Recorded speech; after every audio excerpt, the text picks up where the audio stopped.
Zionis Israel telah secara terang-terangan memulai proyek penghancuran Masjidil Aqsa yang merupakan masjid tersuci ketiga bagi umat Islam sedunia. Jika sebelumnya kaum Zionis ini melakukan hal tersebut secara diam-diam, bahkan menyangkal dengan berbagai dalih, namun di hari kedua bulan Februari tahun 2017, mereka telah menyatakan secara terbuka bahwa mereka memang berniat menghancurkan masjid yang pernah menjadi kiblat pertama bagi kaum muslimin. Upaya Zionis Israel untuk menghancurkan Masjidil Aqsa sudah lama diketahui dunia. Keinginan mereka untuk membangun kembali Haikal Sulaiman atau The Solomon Temple di atas reruntuhan Masjidil Aqsa juga telah menjadi rahasia umum. Hanya saja, apa dasar ideologi dan maksud-maksud tersembunyi di balik penghancuran Masjidil Aqsa dan pendirian Haikal Sulaiman tersebut? Hal ini masih menjadi pertanyaan besar. Klaim sepihak.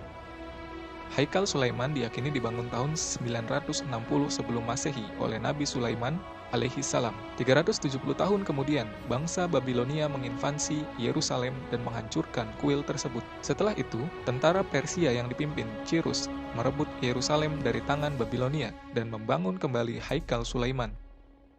Tahun 70 Masehi, pasukan Romawi menyerang Yerusalem dan menghancurkan kembali Haikal Sulaiman rata dengan tanah. Abad demi abad terus berjalan, namun cita-cita kaum Zionis Yahudi untuk membangun kembali Haikal Sulaiman terus terpelihara dengan baik di dalam memori bangsanya. Ketika gerakan Zionisme internasional menyelenggarakan kongresnya yang pertama di Basel, Swiss tahun 1897, memori ini menemukan momentumnya dan Theodor Herzl menyerukan agar semua Yahudi diaspora berbondong-bondong memenuhi tanah Palestina yang disebut sebagai tanah perjanjian. Atas klaim sepihak, kaum Zionis ini mengatakan bahwa di bawah tanah Masjidil Aqsa ini, Haikal Sulaiman berdiri. Sebab itu, mereka mengatakan tidak ada pilihan lain kecuali menghancurkan Masjidil Aqsa dan kemudian membangun kembali Haikal Sulaiman di atasnya. Bagi kaum Zionis, Haikal Sulaiman merupakan pusat dari dunia, bukan Makkah, bukan pula Vatikan. Haikal Sulaimanlah pusat seluruh kepercayaan dan pemerintahan segala bangsa. Keyakinan ini bukanlah berangkat tanpa landasan.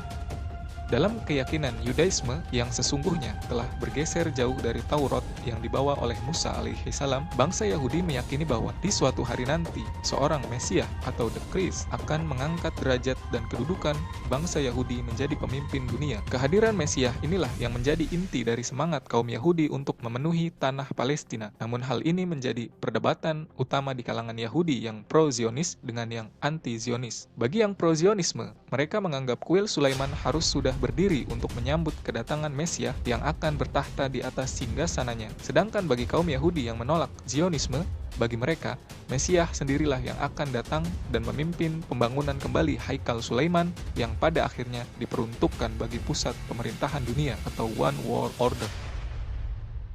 Mengenai benar tidaknya lokasi bekas reruntuhan kuil Sulaiman tepat berada di bawah Masjidil Aqsa, para sejarawan masih berbeda pendapat. Beberapa peneliti bahkan meyakini bahwa wilayah bekas berdirinya kuil Sulaiman tersebut sesungguhnya berada di luar kompleks Masjidil Aqsa sekarang ini. Sejak menjajah Yerusalem di tahun 1967, kaum Zionis selalu berupaya merusak Masjidil Aqsa. Tahun 1969, sekelompok Yahudi fanatik berupaya membakar masjid ini. Mereka terus-menerus melakukan penggalian di bawah tanah Masjidil Aqsa dengan alasan tengah melakukan riset arkeologis.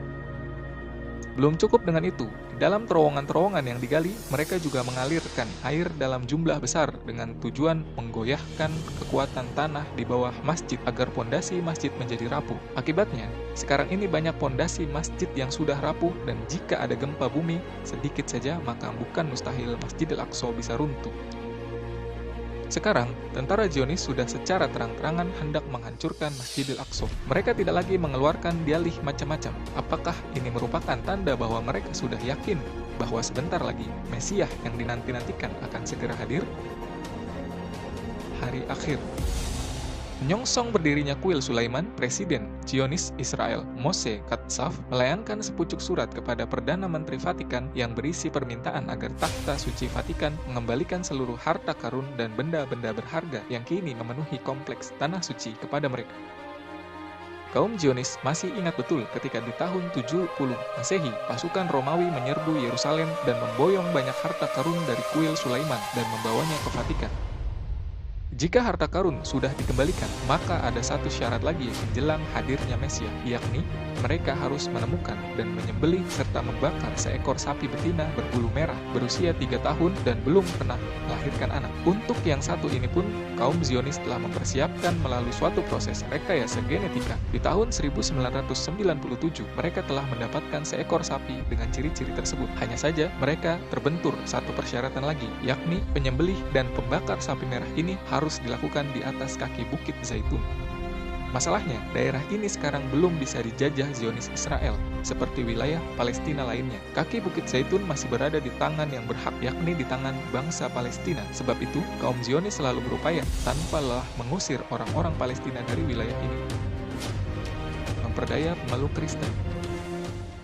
Guna mencapai tujuannya, kaum Zionis tidak berusaha sendirian. Mereka juga memberdaya musuh-musuhnya, yakni umat Kristen dan kaum Muslimin. Untuk memperdaya umat Kristiani, kaum Zionis menyusup nilai-nilai Talmud ke dalam Bimbel seperti yang terjadi atas Injil Scofield atau Injil Darby. Bahkan, Injil versi King James sebagai Injil resmi Barat pun demikian. Sebab itu, tidak aneh jika sekarang ini sikap politik umat Kristiani seolah sama sebangun dengan kaum Yahudi. Padahal, di dalam banyak ayat-ayat Talmud, kaum Yahudi ini begitu keras permusuhannya terhadap Kristen dan Yesus.